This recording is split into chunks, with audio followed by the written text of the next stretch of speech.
మన next segment summer special లో ఈ రోజు మనం ఒక టేస్టీ వెరైటీ ఐటమ్ చూడబోతున్నాం. అదేంటంటే పాలక్ పెసర ఇడ్లీ. మరి ఇడ్లీ తయారీ విధానం ఎలాగో రాజు గారు చూపిస్తారు.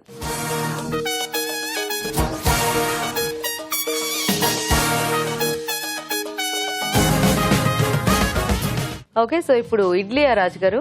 అవునండి, అది కూడా పాలక్ పెసర ఇడ్లీ. సో అంటే మనకు బేసిక్ గా పెసరపప్పు ఇడ్లీలో వాడమండి. అంటే మనకి మిక్స్చరే కొంచెం డిఫరెంట్ గా ఉండబోతోందా? సో ఇక్కడ ఏంటంటే పాలక్ కొంచెం పేస్ట్ లా వాడుతున్నాం. సో కొంచెం హెల్దీగా కూడా ఉంటుంది, కొంచెం కలర్ కూడా మనకు మంచి గ్రీనిష్ లో వస్తుంది. అలాగే పెసరపప్పు జనరల్ గా ఏంటంటే మినపప్పు మనం ఎక్కువగా ఇడ్లీకి వాడుతూ ఉంటాం కదా. సో ఇక్కడ పెసరపప్పు తీసుకుంటున్నాం, బట్ కొంచెం మినపప్పు వేస్తున్నాం. అంటే కొంచెం ఆ సాఫ్ట్నెస్ రావడానికి కొంచెం మినపప్పు హెల్ప్ చేస్తుంది. సో మినపప్పు కంటే పెసరపప్పు క్వాంటిటీ ఇక్కడ ఎక్కువగా వాడుతున్నాం. సో కొంచెం టేస్ట్ డిఫరెంట్ గా వస్తుంది. సో పెసరపప్పు కూడా కొంచెం చలువ కదా మనకి, సో బాగుంటుంది. ఓకే, మరి పాలక్ పెసర ఇడ్లీ తయారీకి కావాల్సిన పదార్థాలు ఏంటో ఒకసారి చూద్దాం. పాలక్ పెసర ఇడ్లీ తయారు చేయడానికి కావాల్సిన పదార్థాలు: పాలకూర పేస్ట్ అరకప్పు, పెసరపప్పు అరకప్పు, మినప్పప్పు 2 టేబుల్ స్పూన్లు, బియ్యం 1.5 కప్పు, జీలకర్ర 1 టీ స్పూన్, తరిగిన పచ్చిమిరపకాయలు 2, తరిగిన అల్లం 1 టీ స్పూన్, ఉప్పు తగినంత, నూనె 2 టేబుల్ స్పూన్లు, పెరుగు 1/2 కప్పు. స్టార్ట్ చేద్దామా రాజు గారు? ఓకే అండి. సో ఇక్కడ ముందుగా ఏంటంటే పెసరపప్పు, మినపప్పు, అలాగే బియ్యం. సో కనీసం ఒక గంట నుంచి ఒక 2 గంటల పాటు నానబెట్టేసుకొని పెట్టేసుకోవాలండి. సో వీటిని మనం గ్రైండ్ చేసుకోవాలి. సో మీడియంలో చేద్దామా రాజు గారు? ఓకే అండి.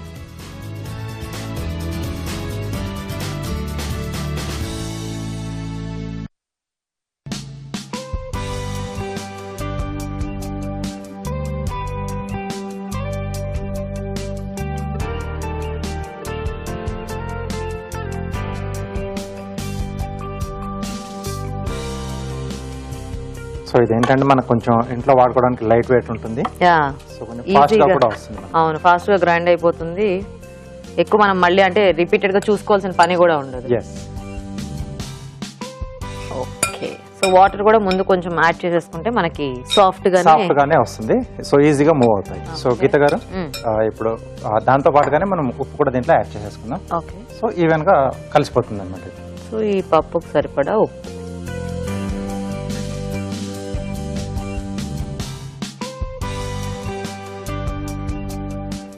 సో రాజుగారు ఈ పిండి నలిగేలోగా మేము చిట్కా చూసేస్తాము. ఓకేనండి. ఓకే అండి, ఇప్పుడు మనం ఒక చిట్కా చూద్దాం. మీకోసం మరో చిట్కా.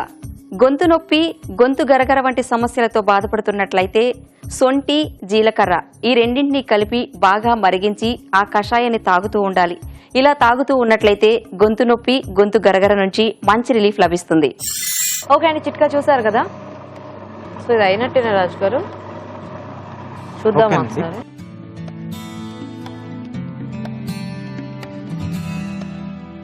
బాగా నరిగింది చక్కగా. సో తీసేసుకోవచ్చు అనుకో.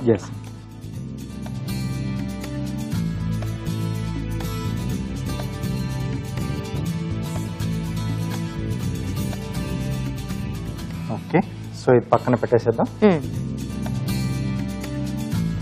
సో ఇక్కడ పాలకూర పేస్ట్ లా తీసుకుంటున్నాం. ఓకే, సో కొంచెం దానికి జీలకర్ర, పచ్చిమిర్చి ఈ కొంచెం ఫ్లేవర్స్ కూడా యాడ్ చేద్దాం. సో ఇది కొంచెం వేయించుకుని మనం పిండిలో మిక్స్ చేసేసుకోవచ్చు ఇంకా. ఓకే, సో అలాగే ఇక్కడ ఇది కూడా ఆన్ చేసుకుందాం ఇడ్లీ పాత్ర. సో దీంట్లో కొద్దిగా జీలకర్ర. ఓకే, సో పాలకూర అంటే పచ్చిది పేస్ట్ చేసేసుకోవాలా రాజు గారు, లేకపోతే కొంచెం ఉడికించాలా? ఉడికించండి, కొద్దిగా ఉడికించి వేసుకుంటేనే బాగుంటుంది. ఓకే, సో ఎందుకంటే మనం చేసుకునేది స్టీమ్ మెథడ్ లో కదా. సో దీంట్లో కొద్దిగా సన్నగా తరిగిన పచ్చిమిరపకాయలు. ఓకే, సన్నగా తరిగిన అల్లం ముక్కలు.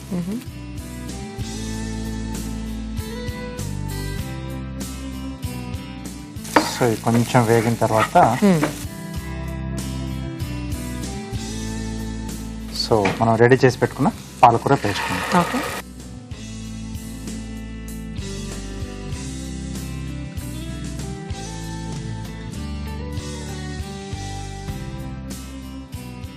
సో ఇది ఎలాగో ఉడికించిందే కాబట్టి జస్ట్ కొంచెం ఆ ఫ్లేవర్స్ అవి పట్టేస్తే సరిపోతుంది కదా, ఎక్కువ ఏం వేగక్కర్లేదు.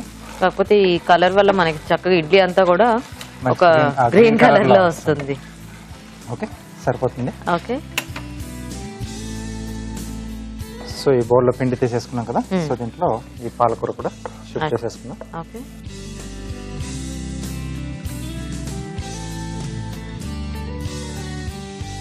అలాగే కొద్దిగా పెరుగండి, అంటే ఇది మనం ఎక్కువగా ఫర్మెంట్ చేయలేదు కదా, సో కొంచెం ఆ పులుపు అనేది దీని వల్ల వచ్చేస్తుంది ఆ ఇడ్లీకి.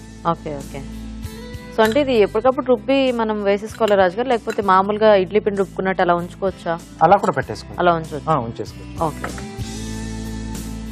ఓకే. సో బాగా కలిపేసుకుని, సో ఇప్పుడు మనం రెగ్యులర్గా మనం వేసుకున్నట్టుగానే ఇడ్లీస్ వేసేసుకోవాలి. ఓకే. సో కొద్దిగా ఉప్పు వేసేసుకున్నామండి. సో ఇది మనం గ్రైండ్ చేసుకునేటప్పుడు వేసుకున్నా బాగా ఈజీగా కలిసిపోతుంది దాంట్లో.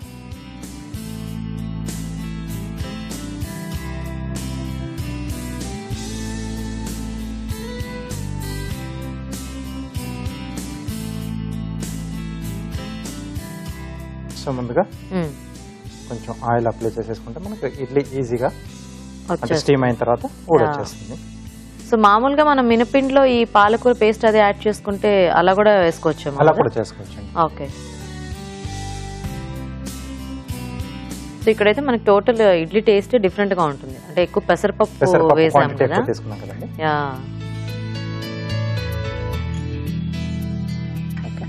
ఓకే. నైస్, బాగుంది కలర్ఫుల్ గా.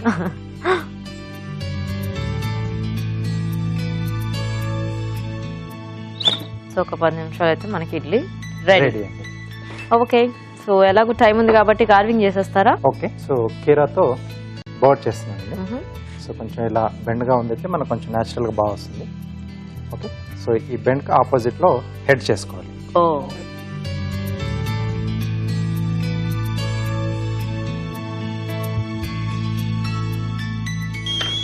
ఓకే. సో ఇది ఆఫ్ చేసేసుకున్నాం. ఓకే. సో ఆ వేడి కూడా ఉంటుంది కదా లోపల, సో కాసేపు అలా వదిలేస్తే మనకు ఆ ప్రెషర్ కి సరిపోతుందండి. ఈ కుక్కర్ పెట్టి ఇడ్లీ చేసుకుంటే మనం ఇడ్లీ వండుకుంటున్నాం అనే సంగతి అందరికీ తెలిసిపోతుంది. అది విజిలేసి మరీ చెప్తాను. ఓకే. సో ఇక్కడ వి షేప్ లో వీక్ వేస్తున్నాను. ఓకే. సో దాని తర్వాత కింద నుంచి కొంచెం ఇలా స్కూప్ చేసి తీసేసేయాలండి. ఓకే. ఇట్లా బీక్ మనకు సపరేషన్ తెలుస్తుంది. సో దీని కింద నుంచి కూడా కొంచెం తీసేస్తే ఆ నెక్ గ్యాప్లో కొంచెం క్లియర్గా కనిపిస్తుంది నెక్. సో తర్వాత మనకి కావాల్సినంత ట్రిమ్ చేసుకోవాలి. ఓకే. సో ఇక్కడ నుంచి ఒక 2 ఇంచెస్ ఈ రౌండ్లో హాఫ్ వరకు కట్ చేసుకోవాలి. తర్వాత ఇలా టర్న్ చేసి, సో ఇక్కడ నుంచి టేల్, ఓకే. సో ఇలా సపరేట్ వస్తుంది. కొంచెం స్లాండ్గా ట్రిమ్ చేస్తున్నాను. సో కొంచెం ఇలా రౌండ్ కనపడడానికి. టేల్ zigzag cut.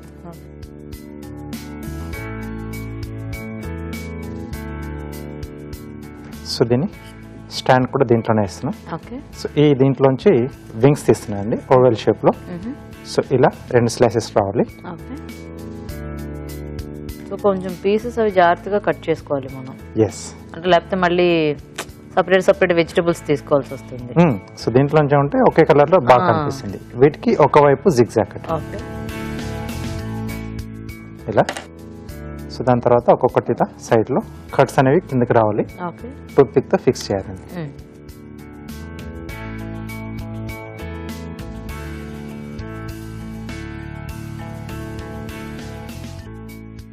Okay. So ice వచ్చేసి ఇక్కడ హోల్ చేసుకుని లవంగం కానీ మిరియాలు కానీ పెట్టేసేయచ్చు. సో నేను ఇక్కడ మిరియాలు పెడుతున్నాను. ఓకే.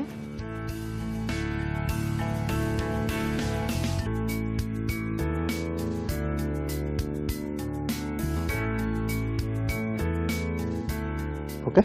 సో ఇలా బార్డర్ వచ్చేస్తుంది. సో స్టాండ్ ఏమో దీనికి 2 ఇలా టూత్ పిక్స్ వచ్చేసి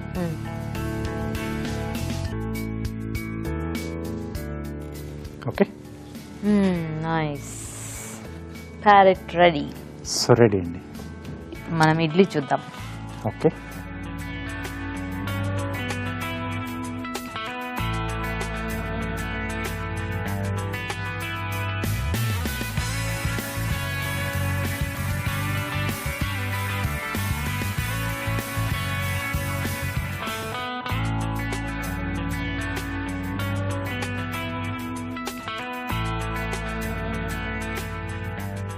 సో ఇవి కూడా సేమ్ మనం చక్కగా ఇడ్లీ ఏవైతే చట్నీస్ తో సర్వ్ చేసుకుంటామో సో ఆ అలాగే చట్నీస్ తో హ్యాపీగా సర్వ్ చేసేసుకోవచ్చు.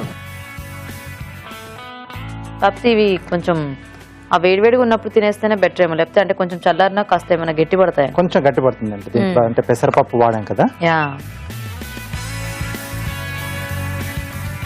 కానీ కలర్ మాత్రం బాగున్నాయి అవి తినేదాకా. అంటే ఆ ఫ్లేవర్ బేసిక్ గా మనకి కొత్తిమీర కానీ ఏది యాడ్ చేసినా పేస్ట్ కలర్ ఇలాగే వస్తుంది కదా ఇంచుమించు. Yes. సో తింటే ఆ పాలకూర ఫ్లేవర్ అనేది మనకి తెలుస్తూ ఉంటుంది. ఓకే, పాలక్ పెసర ఇడ్లీ రెడీ. ఓకే అండి, మరి పాలక్ పెసర ఇడ్లీ రెడీ. టేస్ట్ చూసే ముందు తయారీ విధానం ఇంకోసారి చూద్దాం. పాలక్ పెసర ఇడ్లీ తయారు చేసే విధానం: ముందుగా బియ్యం, పెసరపప్పు, మినపప్పు నానబెట్టి ఉప్పు వేసి రుబ్బి పిండి సిద్ధం చేసుకోవాలి. ఒక పాన్ లో నూనె వేసి జీలకర్ర, తరిగిన పచ్చిమిరపకాయలు, అల్లం వేసి వేయించాలి. దీనిలో పాలకూర పేస్ట్ వేసి వేగనివ్వాలి. ఒక బౌల్లో పిండి, పాలకూర పేస్ట్, పెరుగు వేసి బాగా కలుపుకోవాలి. ఈ మిశ్రమాన్ని నూనె రాసిన ఇడ్లీ పాత్రలోకి తీసుకుని ఆవిరిపై ఉడకనివ్వాలి. అంతే, పాలక్ పెసర ఇడ్లీ రెడీ.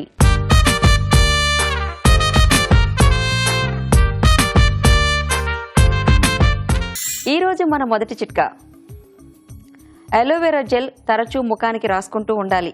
తరచూ రాసుకుంటూ ఉన్నట్లయితే ముఖంపై ఎటువంటి మచ్చలు, మొటిమలు ఏర్పడకుండా స్కిన్ కి మంచి గ్లో వస్తుంది. మీకోసం మరో చిట్కా: గొంతు నొప్పి, గొంతు గరగర వంటి సమస్యలతో బాధపడుతున్నట్లయితే సొంటి, జీలకర్ర ఈ రెండింటినీ కలిపి బాగా మరిగించి ఆ కషాయాన్ని తాగుతూ ఉండాలి. ఇలా తాగుతూ ఉన్నట్లయితే గొంతు నొప్పి, గొంతు గరగర నుంచి మంచి రిలీఫ్ లభిస్తుంది. మీకోసం మరో చిట్కా: తలలో పేలు ఎక్కువగా ఉన్నట్లయితే కొబ్బరి నూనెలో కలరా ఉండల పొడి కలిపి రాత్రిపూట తలకు బాగా పట్టించి ఉదయాన్నే తలస్నానం చేయాలి.